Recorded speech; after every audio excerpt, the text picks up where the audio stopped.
നമസ്കാരം. Big boss Malayalam season 6-ന്റെ ഒരു live update video കേട്ടോ. അതായത് നോമിനേഷൻസ് കഴിഞ്ഞു.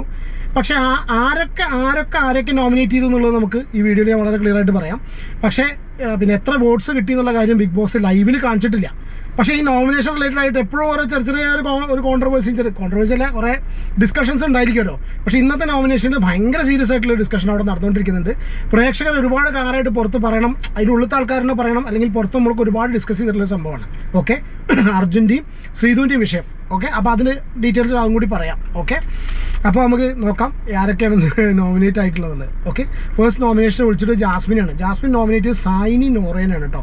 ജാസ്മിൻ സായിനെ പറഞ്ഞ റീസൺ സിമ്പിളായിട്ട്, അതായത് കാര്യമായിട്ടുള്ള ഒരു സംഗതികളൊന്നും ചെയ്യുന്നില്ല. സായിക്ക് അസുഖമുണ്ട്, സായി പോണം എന്ന് പറഞ്ഞ് നടക്കുന്നുണ്ട്. സായി ഇതിൽ വന്നിട്ടില്ല, മറ്റേ നോമിനേഷനിൽ വന്നിട്ടില്ല ഇതുവരെയായിട്ട്.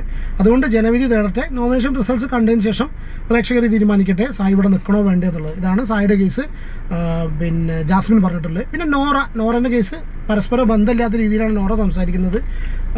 പലപ്പോഴും സ്വയം വെളുപ്പിക്കാൻ വേണ്ടിയിട്ടാണ് നോറ സംസാരിക്കുന്നത്. നോറ ക്യാമറയ്ക്കൊക്കെ നോക്കി ഒറ്റയ്ക്കൊക്കെ സംസാരിക്കുന്നു.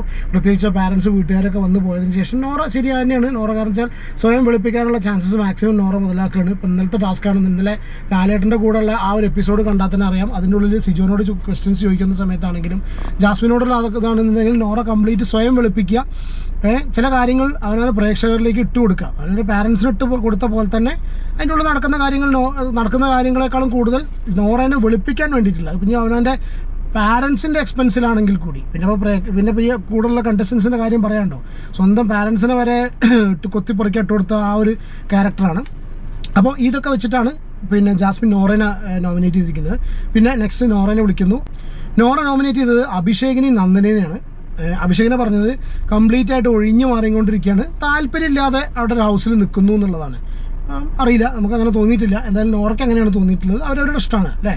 പിന്നെ നന്ദന വളരെ ഇമ്മച്ചുവേർഡായിട്ടാണ്, അതുകൊണ്ട് നന്ദനേനെയും അഭിഷേകിനെയാണ് നോറ നോമിനേറ്റ് ചെയ്തിട്ടുള്ളത്. പിന്നെ ജിൻഡോ, ഓക്കെ, ജിൻഡോ നോമിനേറ്റ് ചെയ്ത് സായിനി സിജോനെയാണ്. അതിന് റീസൺ എന്താണ്, സായി പെട്ടെടുത്തിട്ട് പോകുമെന്ന് പറഞ്ഞു. ഓക്കെ, 2 ആഴ്ചയായിട്ട് നോമിനേഷനിൽ വന്നിട്ടില്ല, കാര്യമായിട്ടുള്ള കോൺട്രിബ്യൂഷൻസ് ഒന്നുമില്ല, സായി അവിടെ നിൽക്കാൻ താല്പര്യമില്ല. എല്ലാവരും സായിനെ കുറിച്ച് തന്നെയാണ് പറഞ്ഞിട്ടുള്ളത്. അപ്പോൾ അതുകൊണ്ട് സായി നോമിനേഷനിൽ സായിനെ നോമിനേറ്റ് ചെയ്തു.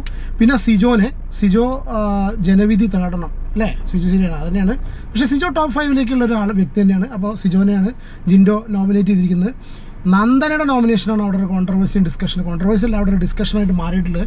കാരണം വെച്ചാൽ നന്ദന നോമിനേറ്റ് ചെയ്തത് ശ്രീധുവിനെയും അർജുനെയാണ് നോമിനേറ്റ് ചെയ്തത്. 2 പേരെയും നന്ദന നോമിനേറ്റ് ചെയ്തു. എനിക്ക് ആ നോമിനേഷൻ ഇഷ്ടപ്പെട്ടു കേട്ടോ. ഞാൻ പറയാനുള്ള റീസൺ എന്നറിയാം, അത് ഇഷ്ടപ്പെട്ടു പറഞ്ഞാൽ അത് അവിടെ ഒരു ഡിസ്കഷനായിട്ട് വരികയും ചെയ്തു. കാരണം നന്ദന നോമിനേറ്റ് ചെയ്ത റീസൺ പറഞ്ഞിട്ടുള്ളത് അർജുൻ ശ്രീധു കോംബോ നാടകം, അതായത് അവർ ഒരു കോംബോ കളിക്കുകയാണ്, അവർ തമ്മിലുള്ള റിലേഷൻഷിപ്പ് എന്താണെന്ന് തന്നെ വളരെ ക്ലിയർ ആയിട്ട് അറിയില്ല. നിലനിൽപ്പിന് വേണ്ടിയിട്ട് അവർ കോംബോ കളിക്കുക എന്നുള്ള രീതിയിൽ തന്നെയാണ് നന്ദന അവർ നോമിനേറ്റ് ചെയ്തിട്ടുള്ളത്. കാരണം അതാണ് ഇപ്പോൾ അവിടെ ഏറ്റവും കൂടുതൽ ഡിസ്കഷനായി വന്നുകൊണ്ടിരിക്കുന്നത്. കാരണം വെച്ചാൽ ഈ ശ്രീധു ഇത് പുറത്തിറങ്ങി വന്നതിന് ശേഷം ശ്രീധു ഭയങ്കര കരച്ചിലൊക്കെ കരഞ്ഞു. അത് കഴിഞ്ഞ് അർജുൻ അവരെ ആശ്വസിപ്പിക്കാൻ പോകുന്നു.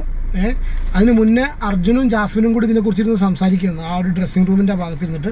എന്നിട്ട് ആരാണ് ഈ കോംബോ നാടകം, അപ്പോൾ ഇതെന്താണ്, ആരൊക്കെ നോമിനേറ്റ് ചെയ്തു, എത്ര വോട്ട്സ് കിട്ടി എന്നുള്ള കാര്യങ്ങൾ ബിഗ് ബോസ് അവിടെ അനൗൺസ് ചെയ്തിട്ടില്ല. പക്ഷേ ബിഗ് ബോസ് അനൗൺസ് ചെയ്തപ്പോൾ ഈ കാരണങ്ങൾ പറയുന്നതിൻ്റെ കൂട്ടത്തിൽ കോംബോ നാടകം എന്നൊരു വാക്ക് അവിടെ ബിഗ് ബോസ് ഉപയോഗിച്ചിട്ടുണ്ടായിരിക്കണം. അതുകൊണ്ടാണ് ഈ കോംബോ നാടകം എന്നൊരു ഡിസ്കഷൻ അവിടെ ഉണ്ടായത്. അപ്പോൾ ജാസ്മിനും ഈ അർജുനും കൂടി ഇരുന്ന് സംസാരിക്കുന്ന സമയത്ത് അവർ പറയുന്നുണ്ട്, പിന്നെ ജാസ്മിനോടാണ് അർജുൻ പറയുന്നത് ഈ കോംബോ നാടകം ഉപയോഗിച്ചു എന്നൊക്കെ പറഞ്ഞിട്ട് അതിൻ്റെ ആ ഒരു വിഷമവും കാര്യങ്ങളൊക്കെ പറയുന്നുണ്ട്, വിഷമവും ദേഷ്യമൊക്കെ പറയുന്നുണ്ട്. അപ്പോൾ ജാസ്മിൻ്റെ ലൈഫ് എക്സ്പീരിയൻസ് വെച്ചിട്ടുള്ള ഉപദേശം കൊടുക്കുന്നത് അവർക്ക് ബന്ധങ്ങളുടെ നന്ദനെ ആയിരിക്കും മിക്കവാറും അത് പറഞ്ഞിട്ടുള്ളതെന്ന് അർജുൻ പറയുന്നുണ്ട്. ശരിക്കും പക്ഷേ നന്ദനെ ആയിരിക്കാം. അപ്പോൾ അവർക്ക് ഈ ബന്ധത്തിൻ്റെ ഇമ്പോർട്ടൻസ് അറിയില്ല, ബന്ധത്തിൻ്റെ പ്യൂരിറ്റി അറിയില്ല. അടിപൊളി പ്യുവർ ബന്ധവും നല്ല അടിപൊളി ബന്ധമായിരുന്നു അല്ലേ. അപ്പോൾ ആ ഒരു ജാസ്മിൻ്റെ തന്നെ സ്വയം ലൈഫ് എക്സ്പീരിയൻസ് വെച്ചിട്ടാണ് ജാസ്മിൻ പറഞ്ഞിട്ടുള്ളത്. നമുക്ക് അങ്ങനത്തെ ഒരാളുണ്ടാവുക എന്നുള്ളത് ഭയങ്കര സംഭവമല്ലേ. അപ്പോൾ സ്വയം ഒരു ന്യായീകരണം നടത്തി, അതായത് ജാസ്മിൻ പഴയ ജബ്രി കാര്യങ്ങൾ ന്യായീകരിച്ചുകൊണ്ട് രീതിയിലുള്ള കുറച്ച് സംസാരങ്ങൾ സംസാരിച്ചു. അതായത് കാണുന്നവർക്കാണ് കുഴപ്പം, അവർ ചെയ്യുന്നതിൽ യാതൊരുവിധ പ്രോബ്ലം ഇല്ല. കാരണം അവർ അത്രയും പ്യുവറായിട്ടുള്ള ബന്ധവും കാര്യങ്ങളുമായിട്ട്, അതായത് ഒരാൾ അങ്ങോട്ടും ഇങ്ങോട്ടും നല്ലത് തോന്നിച്ചിട്ട് മറ്റുള്ളവർക്ക് കൊത്തിപ്പറിക്കാൻ ഇട്ട് കൊടുക്കാത്ത രീതിയിൽ, അതായത് 2 പേരും അങ്ങോട്ടും ഇങ്ങോട്ടും പ്രൊട്ടക്ട് ചെയ്തിട്ട് ഒരിക്കലും അങ്ങോട്ടും ഇങ്ങോട്ടും പ്രൊട്ടക്റ്റ് ചെയ്യാതെ ഒരിക്കലും അവർ മറ്റുള്ളവർക്ക് കൊത്തിപ്പറിക്കാൻ വേണ്ടിയിട്ട് ഒരാൾ ഇട്ട് കൊടുക്കില്ലല്ലോ. ആ ഒരു സംഗതി കൂടെ പറഞ്ഞു. അതിൽ ജാസ്മിൻ പറയുന്നുണ്ട്, ഒരുപക്ഷെ ചിലപ്പോൾ നിന്നെ എല്ലാവരും പിന്നെ ഇവിടെ പറഞ്ഞു എന്ന് വരും, ശ്രീധുവിനോട് പറഞ്ഞു എന്നുണ്ടോ ജാസ്മിനോട്, അതായത് അർജുനോട്, അതായത് നിന്നെ ഒരിക്കലും മറിച്ച് പറയാത്ത ഒരാളാണ് എന്നൊക്കെ പറഞ്ഞു. ഓക്കെ, ഓട്ടെ. അപ്പോൾ ഈ ഒരു ഡിസ്കഷൻ അവിടെ നടന്നു. ജാസ്മിനാണ് അത് ലീഡ് ചെയ്തത്. ജാസ്മിൻ തന്നെ പിന്നെയും ലീഡ് ചെയ്തുകൊണ്ടിരിക്കുന്നത്. ജാസ്മിൻ അത് പുറത്ത് വന്നിട്ടും വന്നിട്ട് സോങ് ഡിസ്കസ് ചെയ്തുകൊണ്ടിരിക്കുന്നുണ്ട്. എന്താണെന്നുണ്ടെങ്കിൽ നന്ദനോട് ഈ കാര്യം വന്ന് ചോദിക്കുന്ന സമയത്ത് നന്ദന പറഞ്ഞ് പുറത്തിറങ്ങുമ്പോൾ അറിയാം. അത് ഇഷ്ടപ്പെട്ടു കേട്ടോ, നന്ദന സ്ട്രോങ് ആയിട്ട് പറഞ്ഞു. ഓക്കെ, പിന്നെ വന്ന അഭിഷേകാണ്. അഭിഷേക് ശ്രീധുവിനെ പെർഫോമൻസ് വൈസ് തന്നെ, ശ്രീധുവിനെ ഡെഫിനറ്റ്ലി അത് അത്ര തന്നെ പറയാനുള്ളൂ. ശ്രീധുവിനെ പെർഫോമൻസ് വൈസും പിന്നെ ജാസ്മിനെ അഭിഷേക് നോമിനേറ്റ് ചെയ്തു. അത് നല്ല കാരണമായി തോന്നിയിട്ടോ. കാരണം വെച്ചാൽ അതേ സെയിം തന്നെ കാര്യം തന്നെ സിജോവും കൂടി പറഞ്ഞിട്ടുണ്ട്, ഓൾമോസ്റ്റ് സിമിലർ ആയിട്ട്. അതിന് അഭിഷേക് പറഞ്ഞ കാരണത്താണ്, അതായത് ജാസ്മിൻ ഇവിടെ ഉപയോഗിച്ചിട്ടുള്ള ഇത്രയും ദിവസം നിൽക്കാൻ വേണ്ടി ജാസ്മിൻ ഉപയോഗിച്ചിട്ടുള്ള സ്ട്രാറ്റജി ഫെയിലർ ആണ്. സത്യം ഫെയിലർ എന്നല്ല, ജാസ്മിൻ അവിടെ നിന്ന് പോയി. പക്ഷേ ജാസ്മിൻ അല്ലെങ്കിൽ നിൽക്കുമായിരുന്നു. എങ്ങനെ ഈ ഒരു വോട്ടിൻ്റെ പ്രശ്നമില്ല എന്നുണ്ടെങ്കിലും ജാസ്മിൻ നിൽക്കുമായിരുന്നു. പക്ഷേ ജാസ്മിൻ ഉപയോഗിച്ച സ്ട്രാറ്റജി പറഞ്ഞാൽ ഒരു കോംബോ സ്ട്രാറ്റജിയാണ്. അവിടെ ഒരു ചെറിയ ഗബ്രീനായിട്ടുള്ള പരിപാടി എന്താണെന്നുള്ള കാര്യം നമുക്ക് എല്ലാവർക്കും അറിയണം. അപ്പോൾ അത്രയും ദിവസം നിന്ന് പോയിട്ടുള്ള ആ ഒരു സ്ട്രാറ്റജി അവിടെ ഫെയിലർ ആയിരുന്നു. പിന്നെ അതിന് ശേഷം ഉപയോഗിക്കുന്ന സ്ട്രാറ്റജി പറഞ്ഞു കഴിഞ്ഞാൽ ജിൻഡോ പറഞ്ഞതിനനുസരിച്ച് അങ്ങോട്ട് ചാടട കുഞ്ഞിരാവ, അങ്ങോട്ട് ചാടട കുഞ്ഞിരാവ എന്നുള്ള രീതിയിലുള്ള, അത് പറഞ്ഞിട്ടില്ലെങ്കിലും അതായത് ജിൻഡോ എല്ലാത്തിലും കയറി ഇടപെട്ട് പ്രശ്നം ഉണ്ടാക്കുമെന്ന് പറഞ്ഞു കൊടുത്തിട്ടുള്ള ആ ഒരു സ്ട്രാറ്റജിയാണ് ജാസ്മിൻ അവിടെ ഉപയോഗിച്ചുകൊണ്ടിരിക്കുന്നതെന്ന് പറഞ്ഞത്. സ്വന്തം സ്റ്റാൻഡ് ഇല്ല ജാസ്മിൻ എന്നുള്ളതും പറയുന്നുണ്ട്. പിന്നെ അടുത്തത് അർജുൻ നോമിനേറ്റ് ചെയ്ത് നന്ദനെയാണ്, അഭിഷേകിനെയാണ്. അർജുൻ പറഞ്ഞ റീസണാണ് അവർ രണ്ടുപേരും പോവുകയാണെങ്കിലും വലിയ ചേഞ്ച് ഒന്നും ബിഗ് ബോസിൽ ഉണ്ടായിരിക്കില്ല എന്ന്. അതിപ്പോൾ അർജുൻ്റെയും അഭിഷേകിൻ്റെയും വെച്ച് നോക്കുന്ന സമയത്ത് അർജുൻ്റെ കേസ് തന്നെയാണ് തോന്നുന്നുണ്ടോ അല്ലേ? കാരണം അർജുൻ പോവുകയാണെന്നുണ്ടെങ്കിലും വലിയൊരു ചേഞ്ച് ഒന്നും ഉണ്ടാവില്ല. ടാസ്ക് കളിക്കുന്നുണ്ട്, പക്ഷേ അഭിഷേകും അതേപോലെ ടാസ്ക് കളിക്കുന്നില്ല അല്ലേ? അത്യാവശ്യം നല്ല രീതിയിൽ തന്നെ അഭിഷേകും ടാസ്ക് കളിക്കുന്നുണ്ട് കേട്ടോ. എനിക്കൊന്ന് അർജുനേക്കാൾ നന്നായി കളിക്കുന്നുണ്ട് തോന്നുന്നുണ്ട്. ഓക്കെ, പിന്നെ എനിക്കിഷ്ടപ്പെട്ട നോമിനേഷൻ ഋഷി നോറേനെ നോമിനേറ്റ് ചെയ്തു, ഡബിൾ സ്റ്റാൻഡ്. രണ്ടാമത് നോമിനേറ്റ് ചെയ്ത് ഋഷി സായിനെയാണ് കേട്ടോ. ഇത് എടുത്ത് പറയാതെ വയ്യ. കാരണം എന്താ വെച്ചാൽ സായിനെ നോമിനേറ്റ് ചെയ്ത സമയത്ത് സായി എന്ന് പറഞ്ഞ വ്യക്തി പുറത്ത് സീക്രട്ട് ഏജൻ്റ് ആയിരുന്നു. അകത്തേക്ക് വന്ന സമയത്ത് സായി കൃഷ്ണൻ നല്ലൊരു മനുഷ്യനായിട്ട് നല്ല ക്യാരക്ടറിന് ഉടമയായിട്ട് തിരിച്ചു പോകാൻ വേണ്ടിയിട്ടാണ് സായി ഇവിടെ വന്നത്. അപ്പോൾ അവനവൻ്റെ ഐഡൻറ്റിറ്റി തിരിച്ചു കിട്ടണം, നല്ല സ്വഭാവം ക്യാരക്ടറൊക്കെ നന്നാക്കണം, അല്ലാണ്ട് ഗെയിമിന് വന്നതല്ല സായി എന്ന് പറയുന്നുണ്ട്. അപ്പോൾ ഇനിയിപ്പോൾ സായി ആ ഒരു സീക്രട്ട് ഏജൻ്റ് എന്ന് പറഞ്ഞ വ്യക്തി സായിനെ സ്വയം കണ്ടുപിടിച്ച സ്ഥിതിക്ക് ഇനി വീട്ടിൽ പോകാതെ ഞാൻ കുറേ ചിരിച്ചത് കേട്ടിട്ട്. കാരണം വെച്ചാൽ ക്യാരക്ടർ തിരിച്ചു പിടിച്ചു, ഇനിയിപ്പോൾ എന്തിനാ അവിടെ നിൽക്കുന്നത്, തിരിച്ചു പോയിക്കോളൂ, കാരണം ഗെയിമിനല്ലല്ലോ വന്നിട്ടുള്ളത്. അതുകൊണ്ട് സായിനെ നോമിനേറ്റ് ചെയ്യുന്നു പറഞ്ഞു ഋഷി. പിന്നെ ശ്രീധു നന്ദനെയും സായിനെയും. അതിന് റീസൺ പറഞ്ഞാൽ നന്ദനെ നോമിനേഷൻ തപ്പിച്ചു എന്നാൽ നോമിനേഷൻ പറ്റിച്ച് വന്നുകൊണ്ടിരിക്കുകയാണ്. അതുകൊണ്ട് അവർ നോമിനേഷൻ എടുത്തിട്ടു.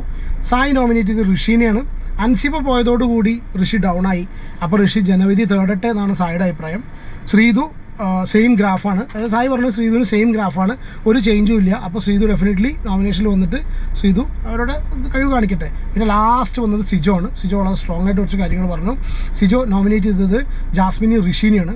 അതിൽ ജാസ്മിനെ നോമിനേറ്റ് ചെയ്യാനുള്ള ഋഷി പറഞ്ഞിട്ടുള്ള റീസൺ റോങ് ഗെയിമാണ് ജാസ്മിൻ ഇവിടെ കളിക്കുന്നത്, റോങ് വേയിലാണ് ഗെയിം കളിക്കുന്നത്. ചെയ്യാൻ പാടില്ലാത്ത കാര്യങ്ങൾ ഒരിക്കലും ഒരു ഷോയിൽ വന്നിട്ട്, ഇതുപോലെ പബ്ലിക് പ്ലാറ്റ്ഫോം പോലെ ഒരു ഷോയിൽ വന്നിട്ട് ഒരിക്കലും കാണിക്കാൻ പാടില്ലാത്ത കാര്യങ്ങൾ ജാസ്മിൻ കാണിച്ചുകൊണ്ടാണ് മുന്നോട്ട് പോകുന്നത്. അതുകൊണ്ടാണ് സിജോ ജാസ്മിനെ നോമിനേറ്റ് ചെയ്യുന്നതെന്ന് പറഞ്ഞു. അതായത് ഈ ഷോയ്ക്ക് ഒരു വാല്യൂ കൊടുക്കുന്നില്ല. പ്രത്യേകിച്ച് ജാസ്മിൻ്റെ ഗെയിം ഫാമിലീനെ ഒരുപാട് ബാധിച്ചു. ഇതൊക്കെ സിജോ പറഞ്ഞാണ് കേട്ടോ.